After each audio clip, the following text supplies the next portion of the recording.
Me da mucho gusto el poder compartir con ustedes pues este tema que pues es fundamental y tenemos que comenzar reconociendo que no con frecuencia miramos, estudiamos, incluso sabemos pues las bienaventuranzas, como que pasa desapercibido en nuestra historia como cristianos.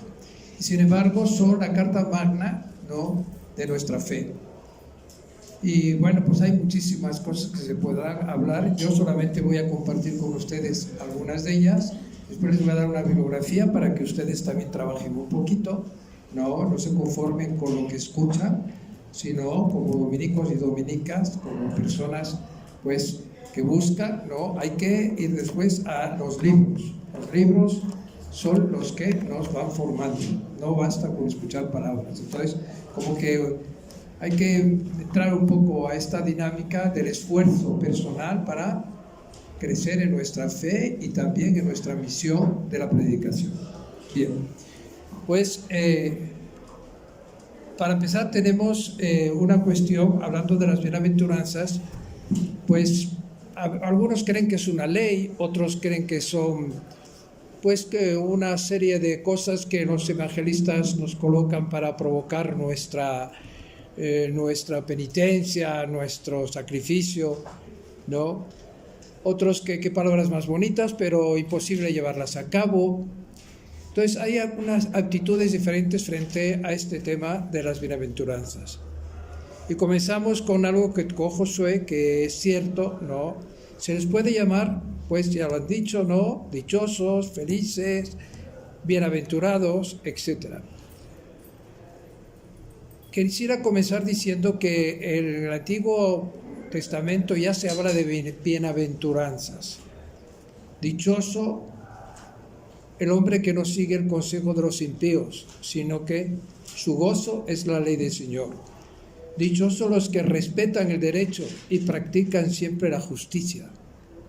Dichoso el que con vida intachable camina la ley del Señor.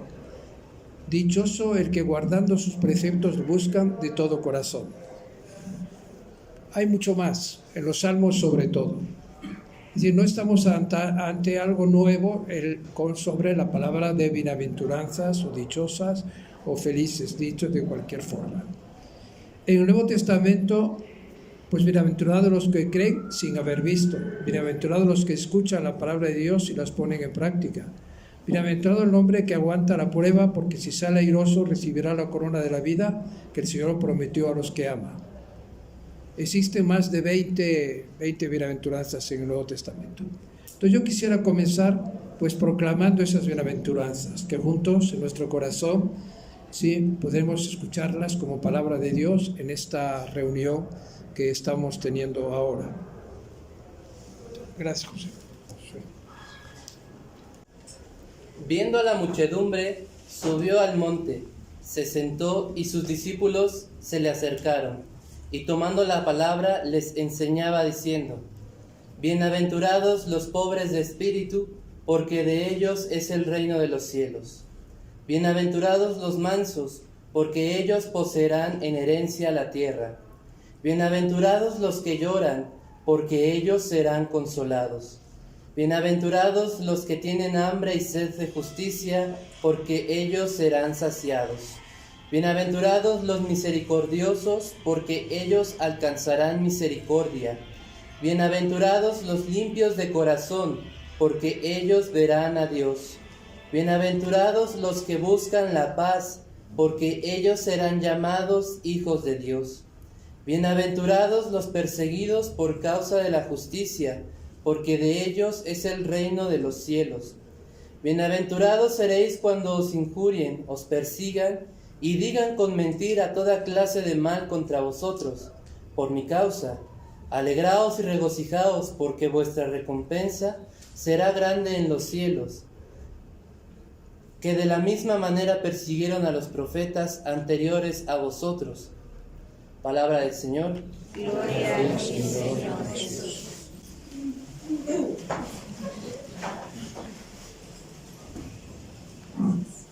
Me pareció, dentro de este contexto de la forma de presentar la introducción de esta palabra del Señor en el Evangelio de San Mateo y también en el Evangelio de Lucas, que vamos a verlo un poquito también. Sí, esta palabra de bienaventurados para mí me descubre pues mucho más que dichosos y que felices. Sobre todo porque en el mundo de hoy ser feliz tiene una connotación totalmente diferente de lo que se ofrece en las bienaventuranzas. Podría confundirnos un poquito al hablar de felicidad. Nosotros tenemos, sí, cuando lo pensamos en el Evangelio o en la misa, como que nos centramos, pero en el contexto general, la felicidad en este mundo de hoy es totalmente diferente de lo que proclama no las bienaventuranzas. Y lo de dichosos, bueno, es la misma cosa, dichosos, ¿por qué? No. La palabra bienaventuranza es aquella que conlleva, ¿no?, una toma de decisiones bienaventurada. Una toma de decisiones donde ese bienaventurada, ¿no?, entra la dimensión de la presencia y la providencia de Dios y la opción que cada uno de nosotros, bienaventurados, es decir, aventurados, confiando en Dios, las tomamos. Entonces, esto es, por eso quise que proclamamos la palabra de Dios en la Biblia de Jerusalén, que es la que maneja pues este lenguaje de bienaventuranzas. La Biblia de América maneja, que es una Biblia muy popular, pues toda Latinoamérica, que vende el verbo divino, no maneja dichosos. Y bueno, pues vamos a entrar un poquito en esto, ¿no? Como saben, han visto, hay dos versiones diferentes de las bienaventuranzas. Una, ya se lo dijimos, en Mateo 5, 3, 12, ¿sí? Y otra en Lucas 6, 20, 26. En Mateo es un largo discurso que ocupa 3 capítulos, del 5, contando el 5, 6 y 7. ¿Sí? Es toda una enseñanza de Jesús cuando inicia pues su trabajo misionero. Y este largo discurso de Jesús, en estos 3 capítulos, San Agustín los llamó Sermón de la Montaña. Sin embargo, San Lucas comienza el Evangelio diciendo el sermón o el discurso de la llanura, mucho más corto. Ya las vamos a leer después, les voy a pasar una hoja, pero ahora ubíquense en esto, ¿sí? Esta es la riqueza de la palabra de Dios, ¿no?, que nos dejaron pues aquellos hermanos y hermanas que siguieron a Jesús. Hay que empezar diciendo que las bienaventuradas nos dan en la torre, la verdad. Es un largo discurso, sí, pero rompe con los esquemas, como decía al principio, ¿no?, de la felicidad del mundo, porque nos muestran un mundo paradójico. Lo que está alrededor de nosotros es totalmente diferente. Por eso yo creo que instintivamente no reflexionamos sobre las bienaventuranzas. No sé, yo también tengo que confesar que me pasa. No sé, a lo mejor a ustedes no les pasa, ustedes ven eso con frecuencia. Pero para mí siempre es un descubrimiento entrar en esta palabra de Dios y entrar y pegarte con las bienaventuranzas y decir qué onda, ¿no? ¿En dónde me sitúo yo? Y creo que sería la parte importante, ¿no?, de este ciclo que se inicia, porque no son las imágenes de los santos fundadores o de los grandes hombres y mujeres de nuestra orden, ¿no?, es decir, la relación de interactuar con ellos es importantísima, pero aquí es Jesús el que está en centro de todo esto. No es domingo y no son los santos de nuestra orden, es el Señor Jesús, ¿sí? Y esto es lo que yo quiero decirles como primera idea. Y a partir de ahí vamos a ver que estas personas, ¿sí?, hombres y mujeres como nosotros, ¿sí?, supieron asumir ese seguimiento de Jesús voluntariamente. Por otra parte, las bienaventuranzas no son tan evidentes, pues vemos que Jesús se ve obligado, ¿sí?, a proponer valores que no son evidentes a primera vista, porque decir bienaventurados los que lloran, pues oye, ¿quién ha dicho, no? Bienaventurados los pobres, como que Es un poco escandaloso, pero bueno, así era Jesús, ¿eh?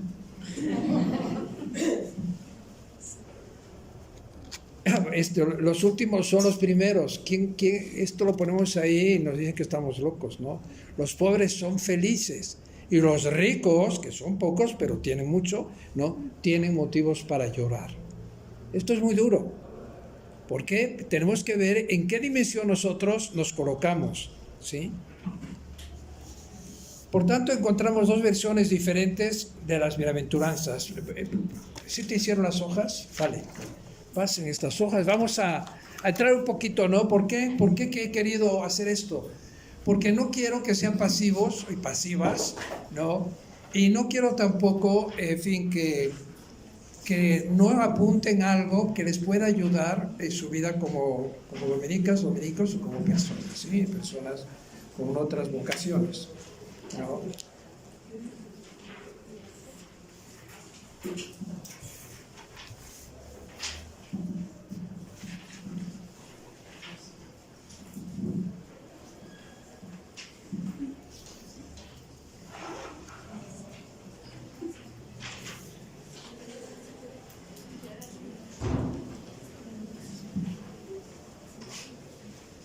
Pues les voy a ir diciendo mientras reparten las hojas que las versiones de Mateo y Lucas no son excluyentes ni contradictorias, ¿sí? Son distintas, sí, son distintas. Y tomando ambas en consideración, podemos llegar a una lectura y a una riqueza más fuerte de estos textos. Si los textos hubieran sido idénticos, pues no tendríamos esta riqueza. Y naturalmente esto sucede por los oyentes. ¿A dónde predicó San Lucas? ¿En dónde predicó y a quiénes predicó Mateo? ¿Sí? Tener este contexto. Entonces podemos ir viendo, ahí tienen dos versiones, dice, diferentes de las bienaventuranzas. Las primeras vamos a ver del número. En Mateo 5, 3, 12 tenemos no 9 bienaventuranzas, sino 8.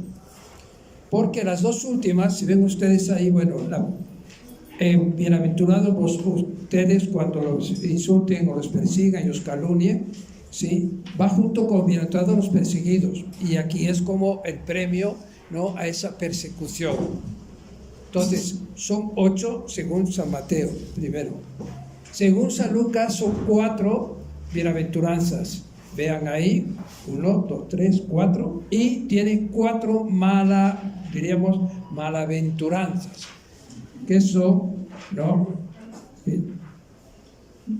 toda la parte negativa, porque habéis recibido vuestro consuelo, estáis saciados, etc., ¿no? Después, Mateo es el sermón de la montaña, ya lo dije al principio. Lucas el sermón del valle, el discurso de la llanura, ¿no? Mateo habla en tercera persona, es decir, habla a todos, a los discípulos. Eso a la hora de proclamarlo, yo creo que se dieron cuenta, porque el evangelista coloca a las gentes y a los discípulos escuchando este sermón de la montaña. Sin embargo, Lucas, sí, habla en segunda, habla del reino de Dios, sí, pero directamente a los discípulos. Si lo vamos a leer después, este evangelio, ¿no? Bienaventurados ustedes, los pobres, porque vuestro es el reino de ustedes.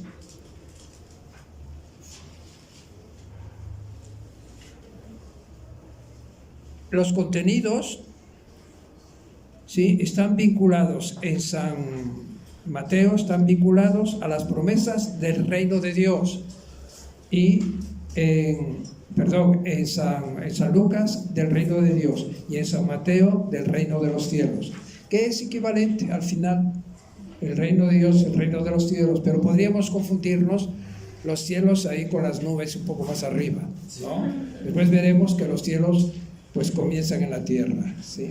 Comienzan en la tierra nuestras obras. San Lucas proclama bienaventurados a quienes padecen diversas necesidades, pero tiene algo muy padre, que también, ¿no?, se proclama bienaventurados a los que se solidarizan con ellos, cosa que Mateo no es tan directo. Entonces, ha sido una manera muy rápida para poder continuar, pues vamos a analizar cada uno de ellos un poquito, ¿no?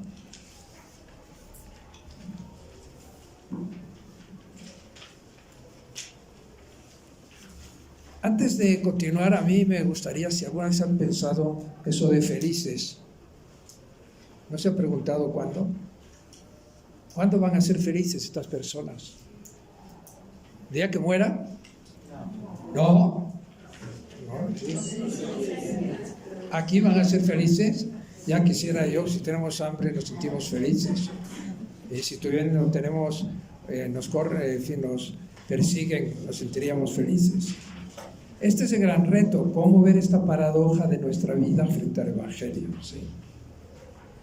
Seremos felices, se dice, en la otra vida, pero como dice Santo Tomás, la esperanza de la bienaventuranza futura nos hace aquí dichosos, porque tenemos la esperanza en ese futuro, no porque seamos dichosos y felices aquí. Pues ¿quién es feliz si tiene hambre?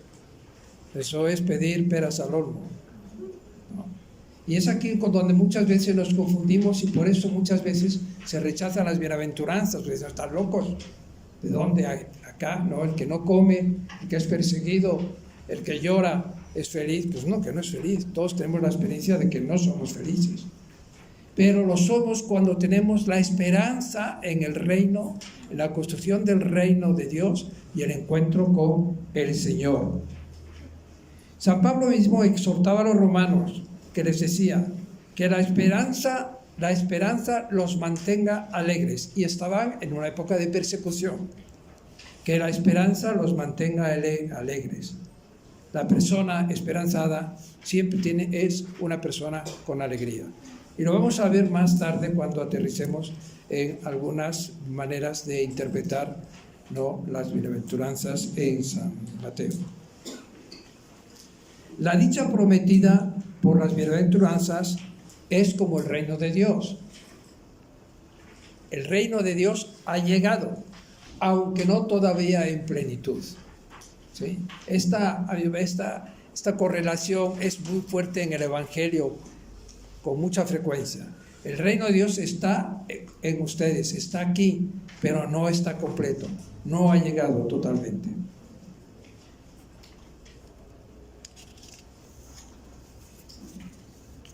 Las bienaventuranzas no dicen que los desgraciados, los que sufren, hoy serán felices en la otra vida, sino que muchas personas consideradas infelices por la gente son felices ahora. Vean, son felices ahora, ¿sí?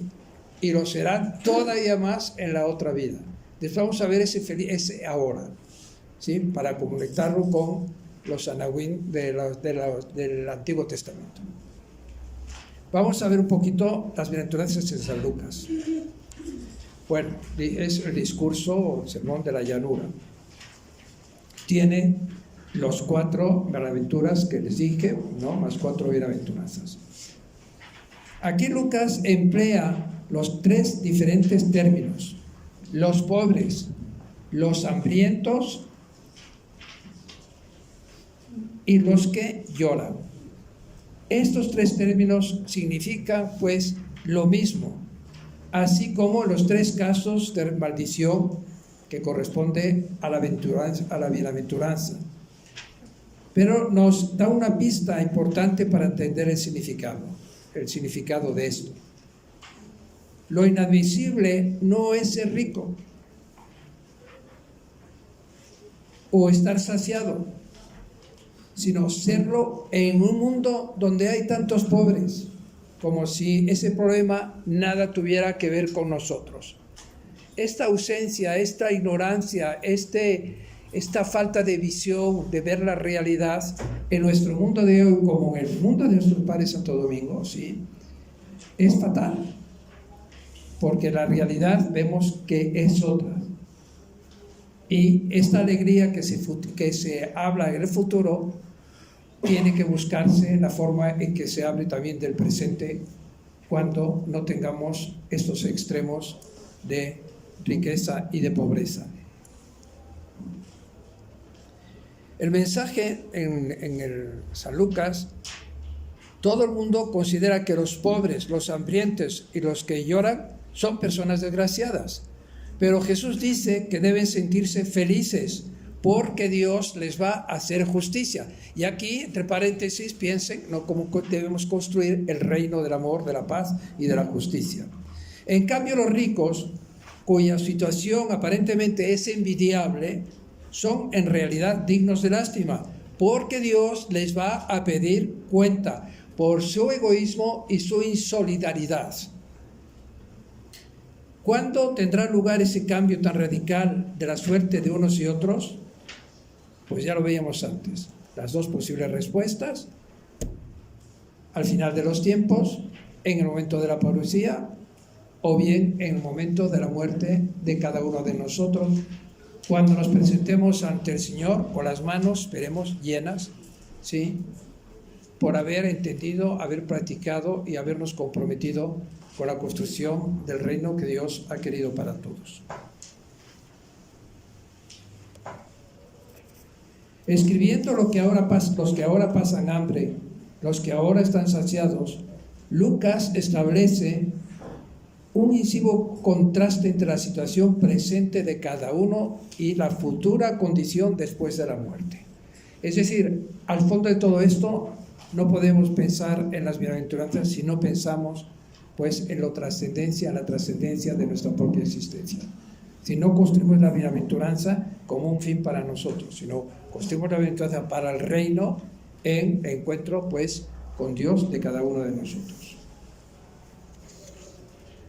Bienaventurados los pobres, sí, según Lucas, y Mateo añade en el Espíritu. Porque de ustedes es el reino de Dios, o el reino de los cielos. Pero hay de ustedes los ricos porque ya han recibido su consuelo. Lucas nos manifiesta que el corazón de Jesús siempre estuvo del lado de los pobres y de los necesitados. Y de esto tenemos nosotros pues nuestra propia experiencia. Sí, que cuando estamos en esta actitud nos sentimos pobres y agradecidos a Dios por lo que Él nos regala cada día.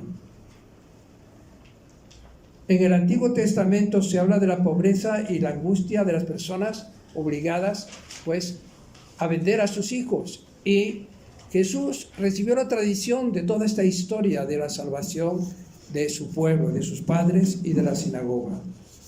Por tanto, Jesús tenía una sensibilidad muy particular para embonar con esta situación y estas realidades de las cuales pues era testigo. Veía las cosas semejantes pues a su pueblo en su tiempo. En la antigüedad se vendían a los niños, también en su tiempo y también hoy, ¿sí?, a veces para salir adelante, ¿eh?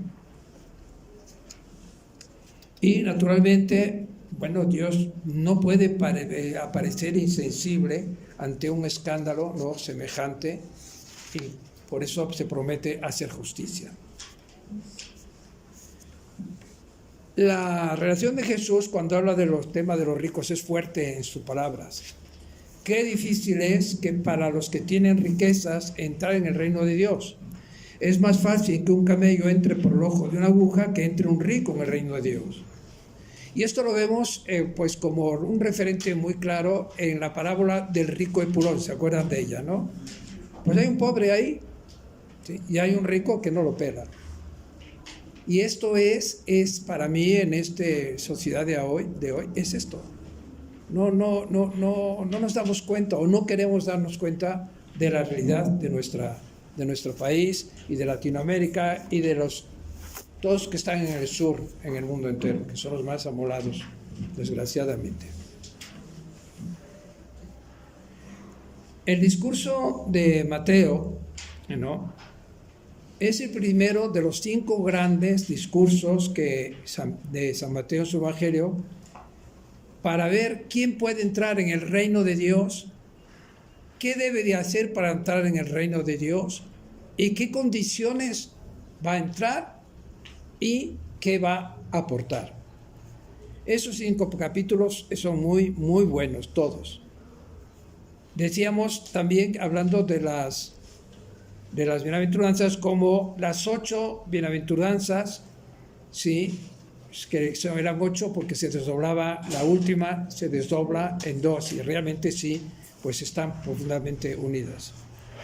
Bienaventurados los perseguidos por causa de la justicia, y bienaventurados ustedes si los insultan. Es decir, esto es muy padre porque cuando uno lee ya se siente como que lo ha metido dentro. Bienaventurados ustedes, ¿sí?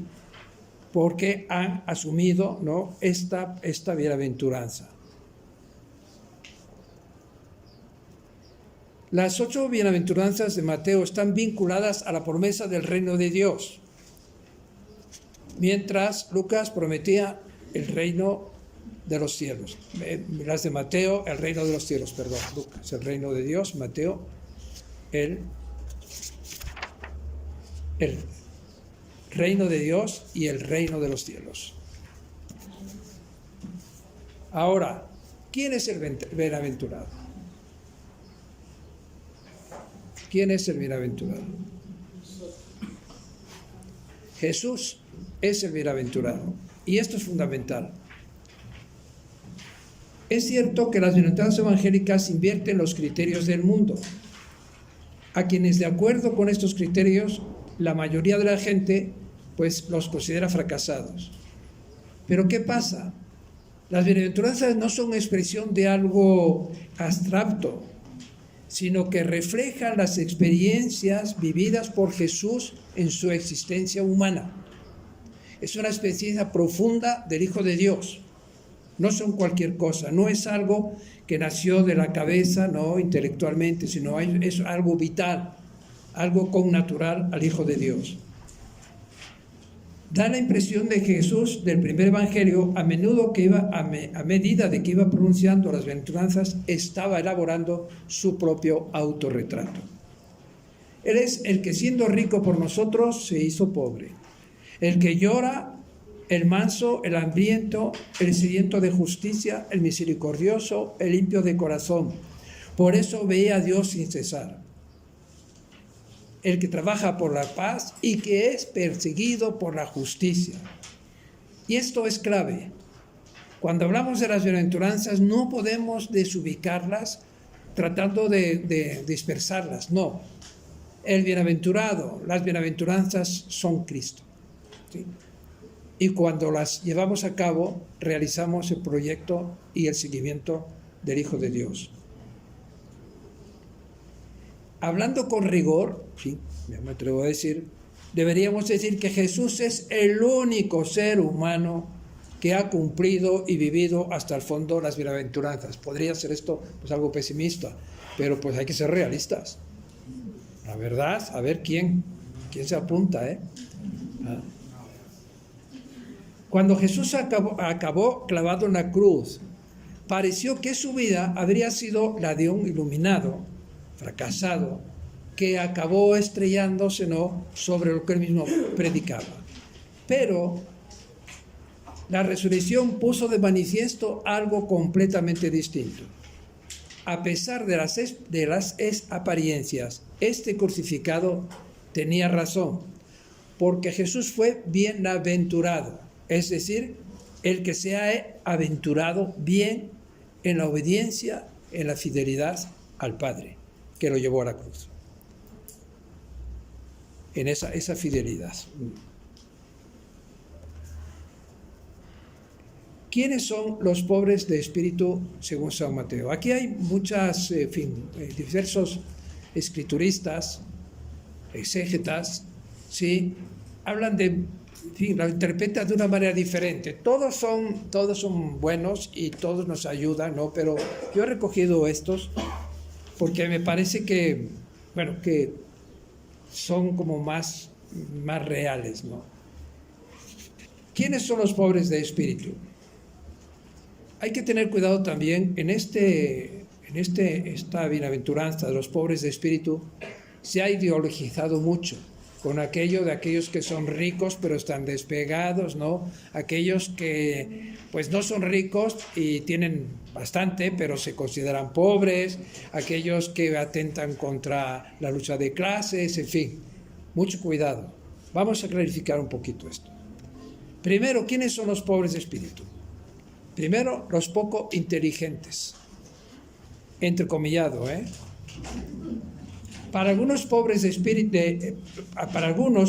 espíritu equivale a personas con alguna discapacidad psíquica. Efectivamente, en muchos discapacitados psíquicos encontramos una gran riqueza humana que puede ayudarnos a descubrir en su interior una fuente aún no cegada, capaz de brotar en ellos el inefable amor de Dios, que lo puede todo. Yo no sé la experiencia que tienen ustedes cuando se encuentran con este tipo de personas. La verdad, cuando uno los ve, bueno,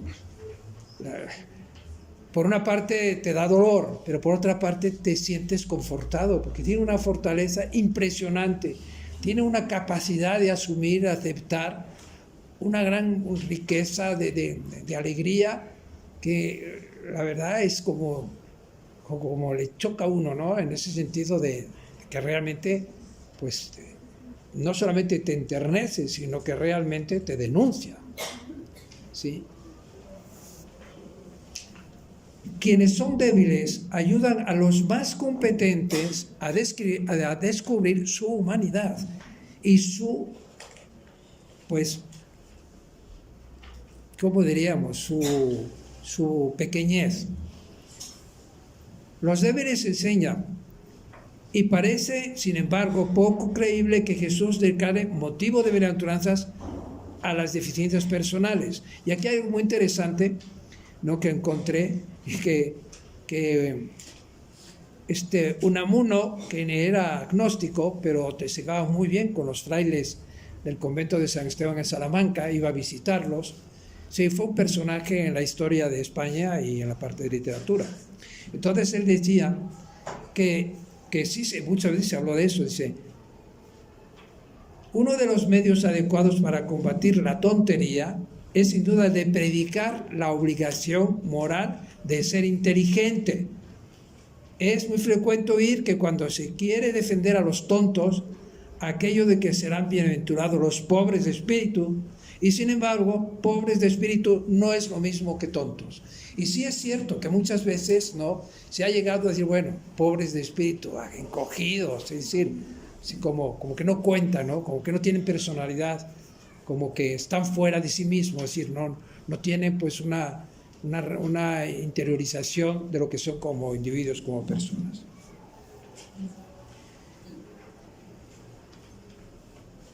¿Qué es eso de desprendimiento? ¿Se trata de un desprendimiento interior?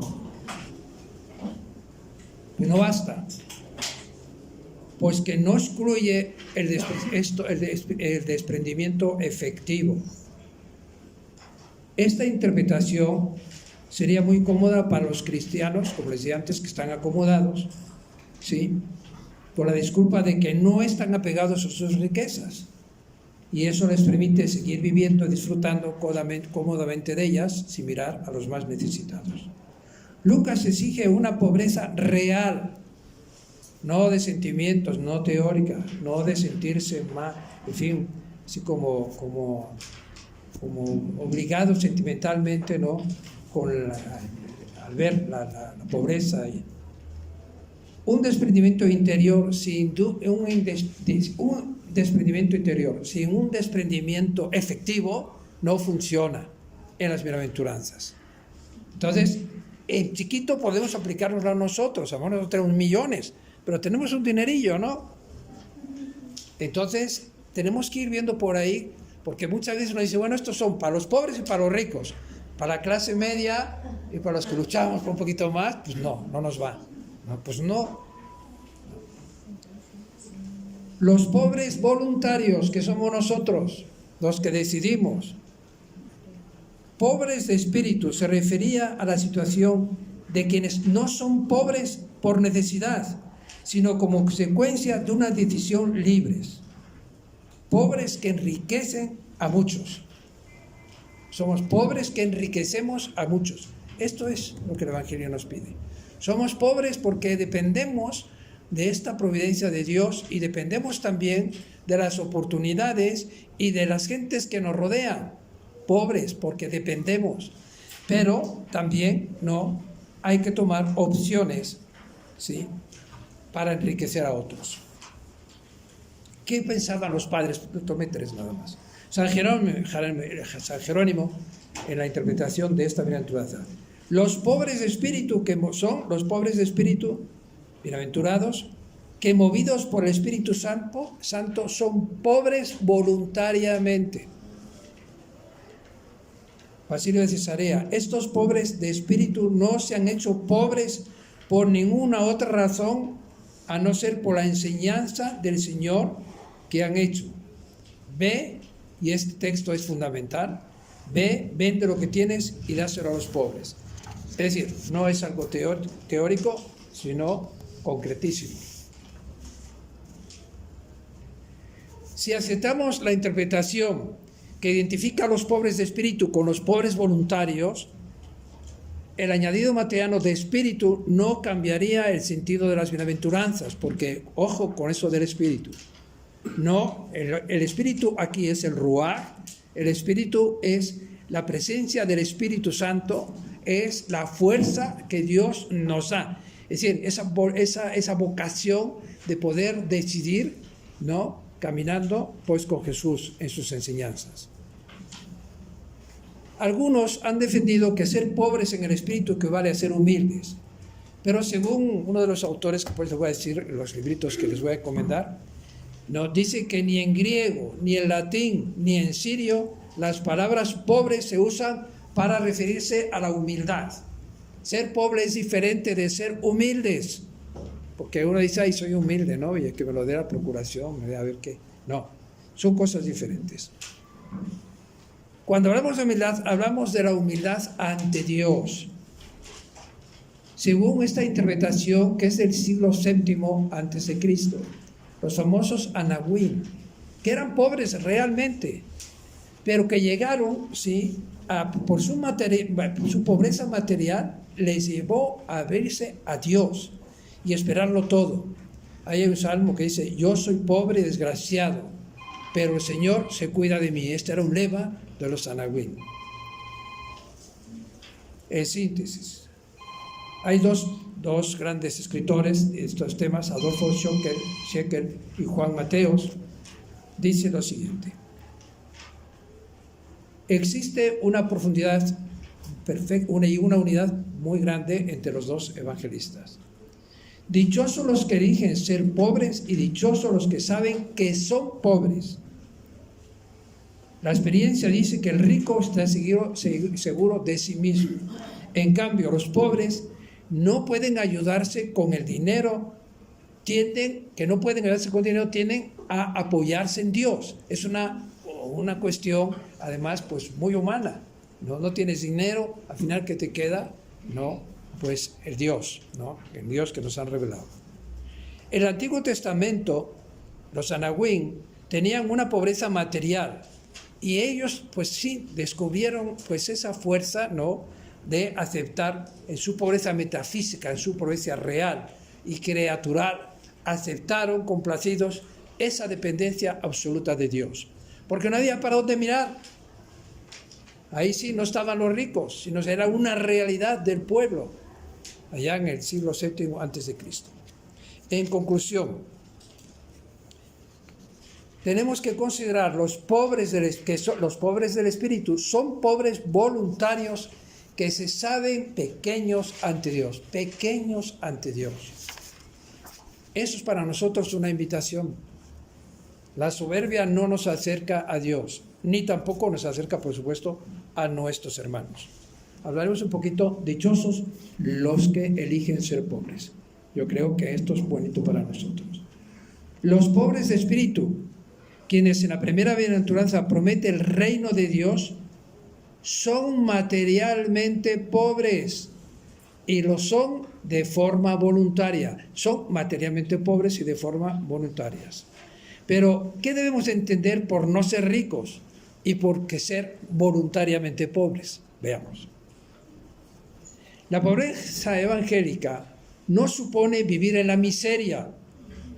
La pobreza sería el estado en el que dispondríamos, la pobreza que hablamos aquí sería el estado en el que dispondríamos de lo necesario para vivir como hijos e hijas de Dios, pero y con decoro. Es una especie de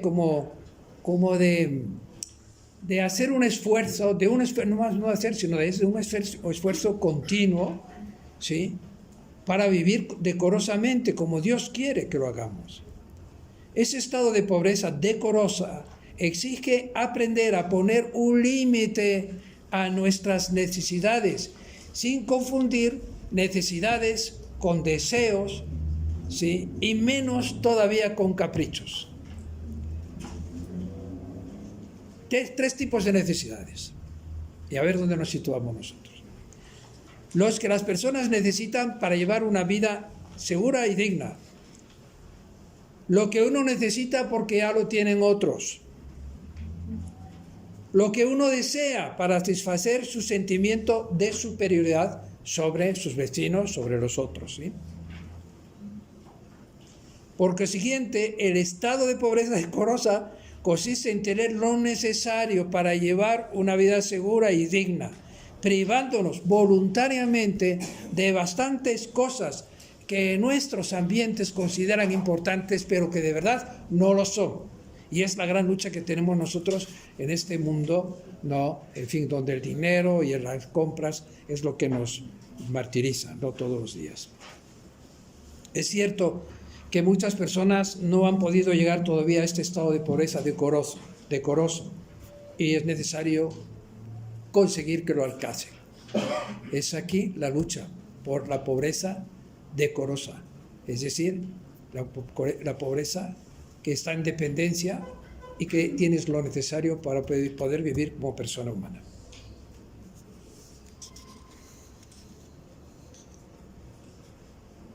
Bueno, el mundo de hoy vemos que hay muchos dioses. Tenemos presidentes, tenemos políticos, tenemos incluso dentro de la propia iglesia, ¿no?, muchas personas que parece que quieren manejar el mundo. El poder económico y político hoy, ¿no?, está como incidiendo mucho en la forma en que se va desmoronando la democracia y estamos asistiendo, ¿no?, a unos extremos, diríamos, ¿no?, de fundamentalismos. Y aquí entra la palabra de Jesús. Antes, el poder económico, la riqueza y el escándalo ante la pobreza de millones de hombres y mujeres hoy es el escándalo del siglo XXI todavía. Dice Jesús: ¿saben ustedes que los jefes de los pueblos los tiranizan y que los reyes los oprimen? Y aquí, pues hoy hablamos de economistas, de ricos, etcétera, ¿no?, políticos. No será así entre ustedes. El que quiera ser grande entre ustedes, que sea su servidor, y el que quiera ser primero entre ustedes, sea su esclavo. Igual que el Hijo del Hombre no ha venido a ser servido, sino a servir y a dar la vida en rescate de muchos. La primera bienaventuranza, pues, alaba a quienes carecen de esa psicología de diosesillos, de esos que quieren manejar la sociedad, quieren manejar, no, y no me refiero a nadie en concreto, ¿eh? Son bienaventurados, ¿no?, los que aceptan la categoría de ser pobres, aceptar. Les decía ahí, tenemos a Lázaro, ¿no?, como presente, ¿no? Los que son conscientes de la pobreza espiritual, ¿sí?, que muchas veces tenemos nosotros. Es una pobreza espiritual, es esa ausencia de Dios en nuestras vidas, ¿sí?, donde no aparece como una aventuranza, sino como un problema que cada uno de nosotros, cuando se olvida de Dios, no necesita, pues, regresar, ¿no?, a este convencimiento, a esta búsqueda de la presencia de Dios en su vida. Y también bienaventurados aquellos cuantos no están apegados a los bienes, es decir, a los desprendidos voluntariamente. Y pienso que este es el llamado que el Señor nos hace, ¿no?, en las bienaventuranzas a todos y cada uno de nosotros. Ahora vamos a ver, yo no sé cuánto tiempo tengo. ¿Cómo voy? Perdido, ¿verdad? No, sí. Entonces, vamos a ver entonces un poco de Santo Domingo. Yo sé que ustedes saben mucho de esto. Y bueno, tocar estos temas, Santo Domingo, pues lo voy a hacer de una manera pues donde ustedes pues van a tratar ahora sí, de completarlo, ¿no? Yo puse bienaventurado Santo Domingo, que es testimonio de las bienaventuranzas. Bienaventurado nuestro Padre Santo Domingo. Y así puse a la conferencia del principio. Y aquí nos toca, según el plan, el proyecto de los hermanos, nos toca descubrir en que Santo Domingo, ¿no?, verdaderamente vivió las bienaventuranzas, no solo esta bienaventuranza de los pobres de la cual estamos hablando, sino las bienaventuranzas. Pero vamos a bajar un poco más, aterrizando en nuestro carisma dominicano y la ubicación de la pobreza y la necesidad de la misma dentro de nuestro carisma. La vida de Domingo y el legado que nos dejó está fundamentada pues en las bienaventuranzas. Para Domingo, la pobreza evangélica será condición indispensable, 1, para la imitación de Cristo, 2, elemental para la imitación de Cristo, pobre. 2, elemento esencial de la vida apostólica. Apúntelo bien eso, porque eso es lo que va a referir exactamente qué pobreza nosotros hemos de tener. ¿Y en relación a qué? Y el ministerio de la predicación. Imitación de Cristo, elemento esencial de la vida apostólica y del misterio de la predicación. Domingo es bien fino y bien inteligente porque armoniza la fidelidad al Evangelio, la fidelidad al carisma fundacional y la fidelidad al hombre contemporáneo. Es decir, no es cualquier cosa la pobreza para él. Él armoniza la fidelidad desde la pobreza al Evangelio, la fidelidad al carisma fundacional y la fidelidad al hombre contemporáneo. Es decir, que nuestra pobreza no es para meternos en el convento o para cumplirla en el convento, sino que tiene una relación profunda con nuestra misión como predicadoras y predicadores. ¿Sí? Es decir, no es solo privarnos de lo no necesario, sino es mucho más. Para nosotros esa pobreza afecta, si la cumplimos o no, a nuestra predicación, a nuestra visión del mundo de hoy, ¿sí?, y a nuestra relación comunitaria o dentro de la iglesia. Y este proyecto fundacional de Domingo, pues ya lo he dicho antes, pero tengo que volver a repetirlo, su idea del ministerio de la predicación de la pobreza evangélica es fundamental, cobra hoy una vigencia impresionante y al mismo tiempo nos mete en un lío a nosotros, porque la concepción hoy de la tecnología, de los lugares donde vivimos, espacios donde nos comprometemos a predicar, son muy diferentes de aquella época. Entonces, por eso tenemos que aprender, no ponernos en los extremos, sino aprender a ubicarnos desde el espíritu de la pobreza, desde la realidad de privarnos, ¿no?, ubicarnos en el mundo de hoy en nuestra predicación. Y es aquí donde Domingo armoniza la forma en que él concibe la pobreza, armoniza exactamente estas tres cualidades. Domingo concretó su ideal de la pobreza evangélica en una vida sobria y austera.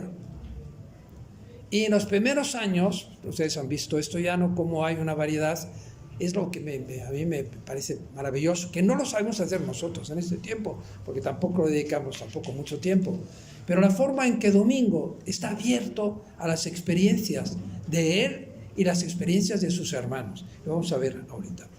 Domingo concretó su ideal de la pobreza evangélica en una vida sobria y austera y en una renuncia a las rentas y propiedades, y a cambio pidió una vida y un estilo mendicante.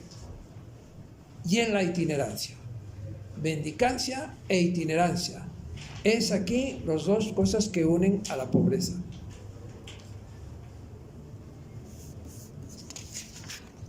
Y muy inteligente, porque sabemos en qué época vivió y qué es lo que suponía el tener rentas. Te vendías al que te daba. La pobreza radical expresada aquí es una pobreza en libertad. Es una opción libre. Por eso Santo Domingo era tan libre. Libre de los bienes materiales y libre también de estar vinculado, ¿sí?, a los poderosos. Desde esta imagen iluminadora de Cristo, pobre, la pobreza radical se convierte en una profunda exigencia e ineludible del seguimiento de Cristo. Es decir, no hay más razón que esa, seguimiento de Cristo.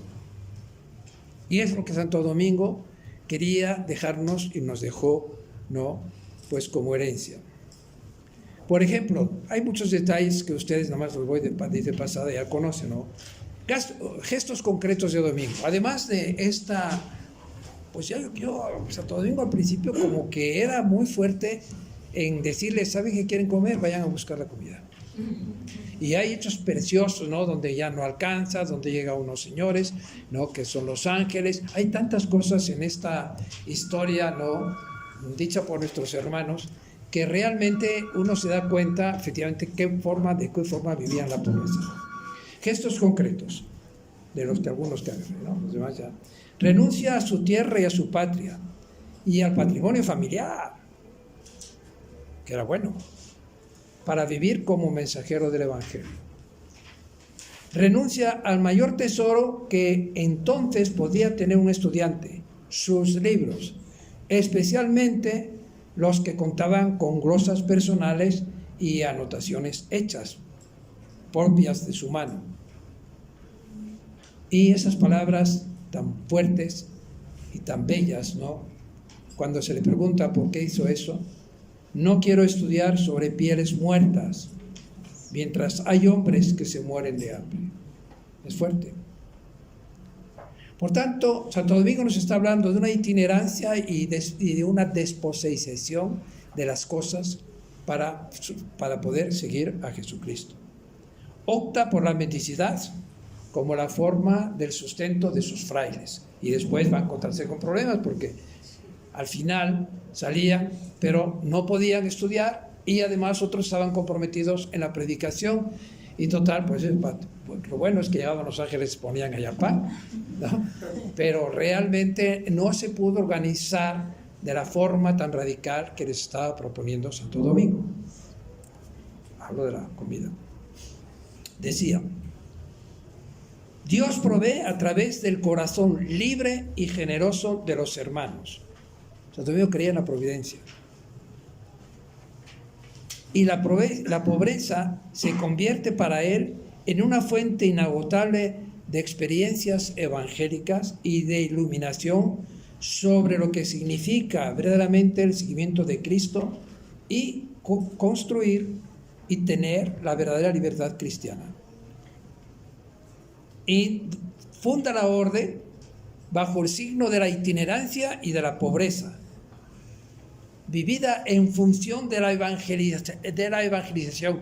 No la pobreza en sí, la pobreza en sí es un mal, ¿no?, sino esta pobreza vivida en función de la evangelización. Y nada más, acuérdense que le dice Jesús a los discípulos, ¿no?, vayan, no lleven nada, llevan una túnica, llevan un bastón, ¿no?, y ya. Por tanto, cuando vemos a Santo Domingo, él está como siempre en esta visión de una itinerancia mental, formal y de pobreza. Entiende la limosna como un compartir de los bienes materiales, fíjese qué sencillo, que constituye el verdadero sentido de la pobreza al interior de la comunidad cristiana. Si se repartieran estos bienes materiales, seguramente las gentes, las personas, los pobres, vivirían un poquito mejor.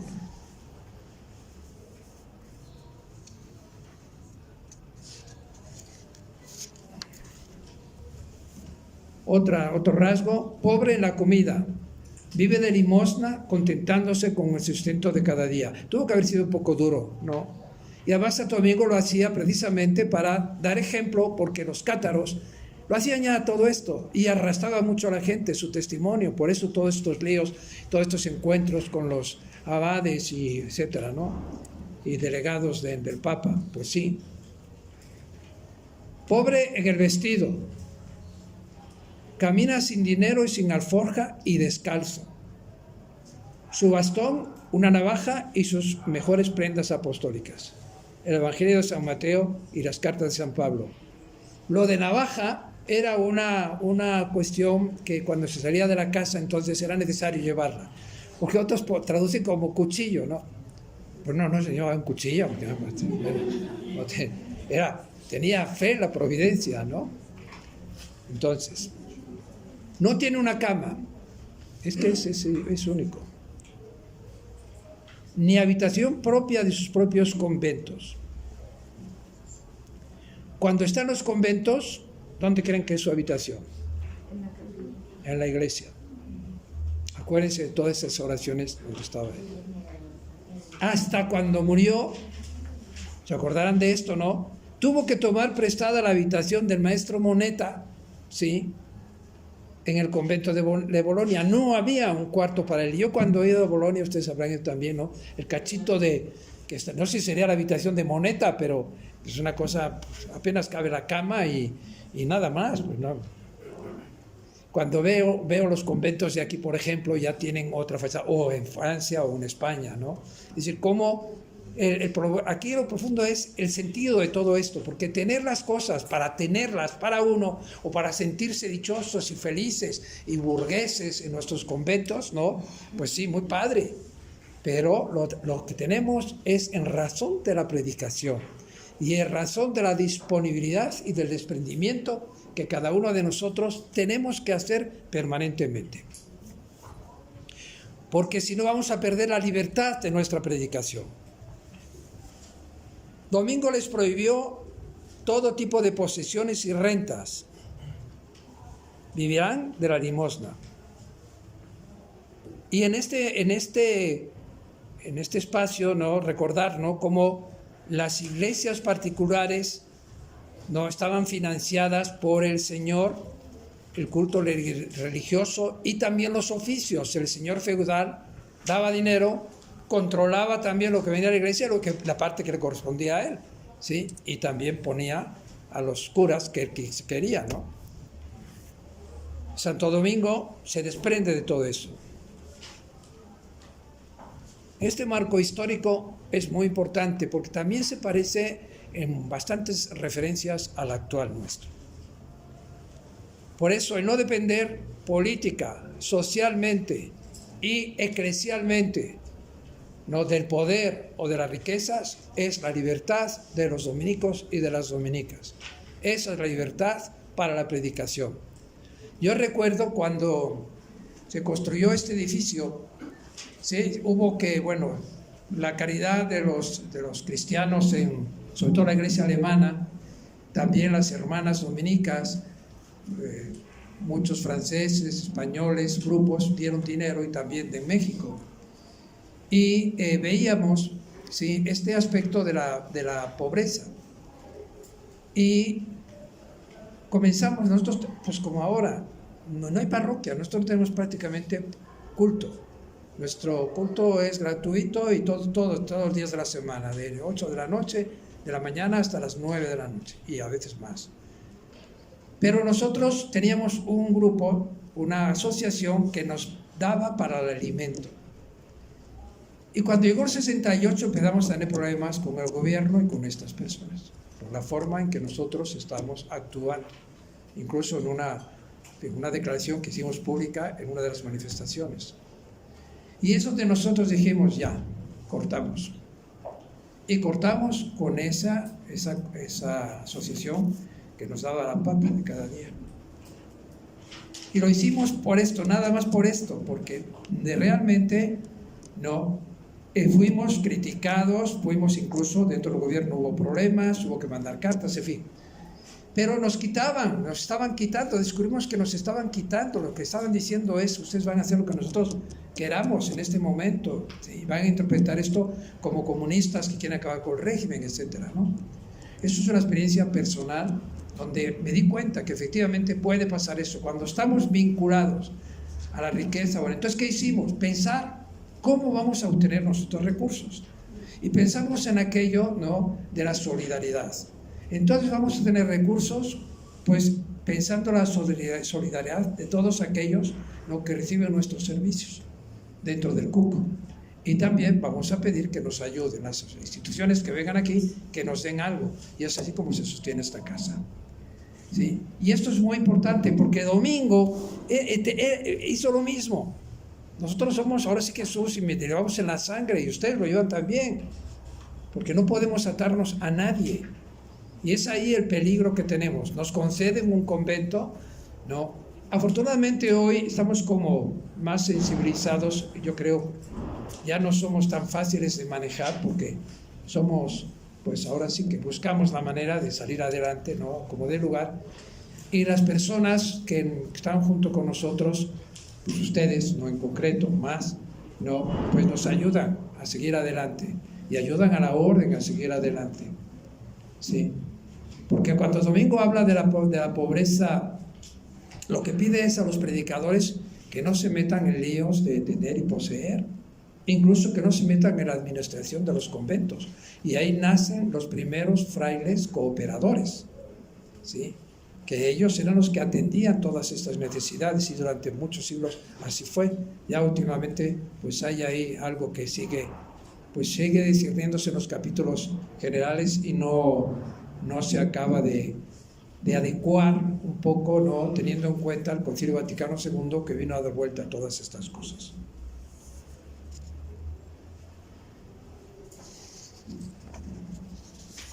Domingo rechazó rotundamente el régimen de rentas y quería vivir solo de las limosnas de aquellas personas que se consideraban servidos y de aquello que tuvieran que tuvieran generosidad para regalarles, para darles algo por el servicio recibido de la predicación.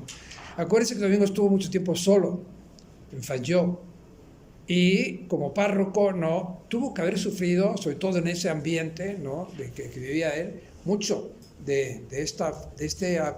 y tuvo que haber también sido muy generoso también, ¿no?, más bien agradecido, ¿no?, por el apoyo que daban los católicos, los cristianos, ¿no?, en aquella época a la orden. Y acuérdense que cuando Fulco le pide que vaya quiere darle rentas, y San Domingo no las quiere, pero pide a permiso a Honorio III para que le conceda, ¿no?, la orden. Dice: nosotros no vamos a depender de la riqueza, ni de las rentas, ni lo que los obispos suelen dar a las parroquias, ¿no?, en este caso concreto.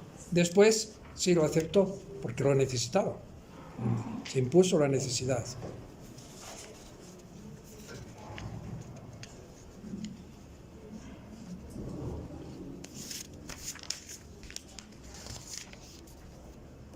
Bueno, aquí hay un tema que yo no quiero tocar, porque es otro tema, ¿no?, la cuestión de la pobreza evangélica, el voto de pobreza, ¿no?, evangélica, que va en este contexto, ¿sí? Y donde yo creo que aquí es donde hay que saber discernir sobre la pobreza personal y la pobreza colectiva, ¿sí?, que es aquella que se tiene lo necesario para las necesidades de la comunidad, no para que estemos a gusto en la comunidad, sino para que podamos predicar, no para que estemos haciendo otras cosas, sino para que podamos estudiar, no para que estemos pues distraídos, no en la televisión, sino que podamos, sí, acudir a la oración. Es decir, y esto es lo que no justifica, sino lo que hace entendernos esa pobreza decorosa, ¿no? Que hoy, porque hubo en una época, yo no sé, los que son de mi edad seguramente, aquí en la familia dominicana, ¿no? Hubo muchas discusiones sobre la pobreza, ¿no? Y de verdad eran unas peleas fenomenales, ¿no? Que hablábamos, y era muy padre esos capítulos provinciales, yo los recuerdo con porque me ayudaron muchísimo, ¿no? A entender, ¿no? Esta disparidad, esta pluralidad, este pensamiento libre de los hermanos, ¿no? Y de la familia dominicana, ¿no? Donde había radicales, ¿no? Y de hecho hubo experiencias radicales, ¿sí? Que en Roma se vieron mal. Los famosos grupos y comunidades de base, algunos y de hermanas nuestras y hermanos nuestros, tuvieron también unas experiencias de estos en Netza y también aquí en Tlalpan, ¿no? ¿Sí? Entonces, realmente la iglesia, y pues no tuvo el Papa, ¿no? Tuvo miedo a estos movimientos. Y entonces, ahora sí que el Concilio Vaticano II quedó a la mitad. Por eso cada vez que hablan de hacer un concilio, pues todo el mundo dice, no, pues si no se terminó todavía, no se ha hecho ni la mitad de lo que el Concilio Vaticano II, ¿no? Nos ha dejado a la Iglesia de Jesucristo. Entonces, el voto de pobreza está en esta dimensión como un instrumento, no un fin en sí mismo, que es lo que discutíamos. No es un fin en sí mismo la pobreza, es un instrumento para poder ser libres, para predicar y para poder tener la conciencia de esta vinculación con el Señor y con los pobres. Sí. Nada más les voy a recordar un poco en este sentido hablando de Santo Domingo, porque al final es esto lo que nos tenemos que ir como entendiendo un poco, ¿no? ¿Cómo se llama? El testamento que nos cuentan en la narración de los testigos en su canonización. Esta es la narración de Pedro Ferrar. Tenés amor, observar la humildad que como a un hijo les dejó en herencia. En herencia aquel egregio padre prohibió estrictamente que alguien llegase a introducir en la orden el aceptar bienes materiales, amenazando terriblemente con maldición de Dios y la suya a quien hubiera enfangado con riquezas terrenas esta orden que la provisión había dotado de pobreza. Cuando uno toma esto y dice, ¿cómo lo vamos a hacer? Los tiempos son diferentes y es aquí donde, en la presencia de Dios y en el discernimiento de cada una de nuestras vocaciones concretas, pero todos dominicas y dominicos, no tenemos que ver cómo podemos, ¿no?, entrar a esta invitación que Cristo nos hace de ser pobres en el espíritu. Los frailes en 1217 no cumplieron, ¿no?, con lo que Santo Domingo les dijo, que era prácticamente el envío, ¿no?, apostólico de Jesús a sus discípulos, vayan pobres, etc. Incluso tuvo ahí un pequeño problema con alguno que le pidió un dinero más, pero bueno. La pobreza de Santo Domingo tiene su inspiración original en el capítulo 10 del Evangelio del Evangelio de Mateo, misión de los 12, y en el estilo de vida de comunidad apostólica de los Hechos de los Apóstoles. Son los dos temas referenciales históricos y vivenciales de Santo Domingo. Para poder hablar de la pobreza de Santo Domingo, primero hay que entrarle a estos dos capítulos, o el capítulo 10. La pobreza de Santo Domingo será una pobreza apostólica, una pobreza en función de la predicación. El primer capítulo de la orden, el día 17 de mayo de 1220, fiesta de Pentecostés, convocado por Santo Domingo, surge como una comunidad, como una necesidad de redactar unas constituciones debido pues a la forma en que se expandió la orden y la cantidad de fundaciones que había ya. Pero fíjense lo interesante, el 17 de mayo de 1220, 3 años después de la dispersión de los frailes. El primer acto de ese capítulo fue la renuncia a todos los bienes, el retorno a la pobreza voluntaria que ponía la orden en guardia contra los abusos de la riqueza. Es interesante porque Domingo en ese capítulo quiso renunciar. Y fue cuando se le ocurrió poner, ¿no?, a los padres capitulares, ¿sí?, como administradores de la orden en ese momento en que se celebraba, ¿sí?, el capítulo general. Él ahí reclamó el honor de la mendicidad. ¿Por qué? Porque se había dado cuenta en sus viajes que no se estaba cumpliendo.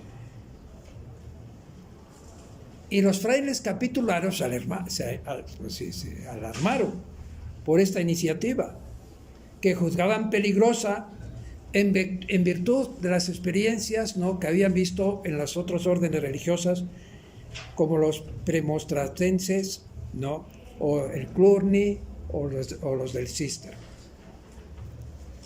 que manifestaron una tendencia muy fuerte, ¿no?, a la búsqueda de las riquezas y de las posesiones. Y de hecho esos monasterios pues sí pasaron a la historia con un potencial. Incluso nosotros tuvimos la oportunidad en el viaje que hicimos de ver extensiones y extensiones, ¿no?, que tenían estos hermanos, ¿no?, de la Cluny o del Cister. Los predicadores, según Santo Domingo, ya no se atenían a las prescripciones severas promulgadas en el 1217. Y a pesar de la oposición que tuvo Santo Domingo de los frailes, que les pareció exagerada la propuesta de él, hizo aprobar la prohibición de los bienes inmuebles, cosa que cambiará después. Los bienes inmuebles necesarios, o se discernirá mejor, serán los bienes inmuebles que los frailes necesitan, no tener, como ya tenían los frailes, los regalos que les hacían de casas, etcétera, ¿no? Los predicadores, además, ponen algo más que es bien interesante. No podían conservar más que su iglesia. Ya me están diciendo que me falta poco, ¿verdad? Pero espérate un tantito, me quedan 2 páginas. Pero les voy a leer esto, nada más. No podían conservar más que su iglesia. Serían modestas, austeras. Pero fíjense, les digo esto para que vean nuestras iglesias, nada más. Modestas, austeras, altura no más de 30 pies, no ornamentos de seda o de púrpura. Los frailes dormirían en celdas pequeñas, no, que vayan a ver la mía, sin puertas de madera, vestidos con hábitos baratos, eso sí, vivirían de limosnas. Esto es lo interesante, ¿no?, de esta pobreza evangélica. Y ahora, ya tengo que acabar, pero hay algo que no se puede hablar de pobreza, ¿no?, evangélica, si no hay una opción por los pobres y por la causa de la justicia, ¿sí? Ya pena que me dan 5 minutos, pero voy a coger 10. Las bienaventuranzas tienen esta significación global, todas ellas, que son como la explicación de la primera, de los bienaventurados los pobres. Son pobres los que tienen hambre y sed, los que lloran, los perseguidos por causa de la justicia, los excomulgados, los odiados, los proscritos, los ciegos, los leprosos, los oprimidos, los humillados, los ofendidos, los migrantes. Hoy los tenemos. Estos son los auténticos pobres. Y es ahí donde para nosotros hay pues toda una fuerza pues de nuestra propia profesión evangélica de la pobreza, ¿no?, que está íntimamente relacionada con la opción preferencial por los pobres. Y es ahí donde cada uno de nosotros, cada congregación, pues ha buscado la forma, ¿no?, de responder, o estamos buscando formas de responder, ¿no? Y donde yo creo mucho en los laicos y laicas, ¿sí?, dominicas y dominicos, ¿no?, de que quizás ellos puedan ayudar mucho a organizar este tipo de instituciones que puedan ser testimonio, ¿sí?, de la opción preferencial que hemos hecho por los pobres, pero testimonio de la orden, testimonio de todos y cada uno de nosotros, de la familia dominicana.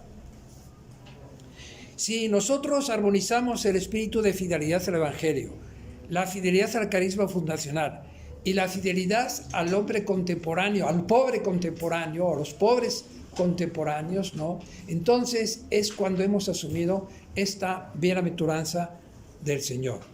No. Por tanto, la opción por los pobres es una nueva forma de pobreza. Y aquí les traigo un librito yo que se dice Las bienaventuranzas como una contracultura que humaniza. Esto es muy importante de hoy. Nosotros tenemos una contracultura. Vamos contra la cultura que nos están metiendo, ¿sí? Pero una cultura que humaniza, que no es solamente por ser cristianos, además, por ser cristianos y convencidos además por una experiencia propia, ¿no? Por tanto, la pobreza evangélica y la opción preferencial por los pobres es surgido por nuestro propio carisma fundacional. Vivir el seguimiento de Jesús bajo el signo de la pobreza evangélica es una obligación y cumplir su misión evangelizadora bajo el signo de la acción preferencial de los pobres es una necesidad. Domingo establece una relación esencial entre pobres y el anuncio del Evangelio. Esta es nuestra tirada, ¿sí? En conclusión, Domingo no solo vivió la pobreza como una virtud individual, ni siquiera se conformó con presentar la pobreza evangélica como respaldo del ministerio de la predicación. No se mató por eso. Él era un ejemplo de eso.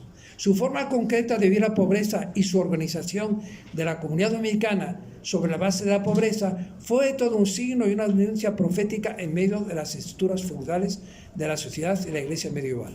Por tanto, no fue una cuestión individual de Santo Domingo, sino que nos legó y propuso la comunidad para ser exactamente el testimonio que vinculaba la comunidad de frailes o la comunidad de la familia dominicana, los vinculaba con los pobres, con los necesitados, ¿sí? De su tiempo y de hoy, que nos pide hoy. Bueno, ya esto ya lo paso, ya. Bueno, ¿qué? La familia dominicana, esto sí, el capítulo general de México se inspira en esta actitud de Domingo. Se dirige a la familia dominicana que se debate en esta sociedad de tantos contrastes de opulencia y miseria, de economías globales que generan más pobres cada día, pobres reales, y menos ricos más ricos. Ante estas multitudes empobrecidas, la familia dominicana no debe permanecer impasible. Texto del capítulo.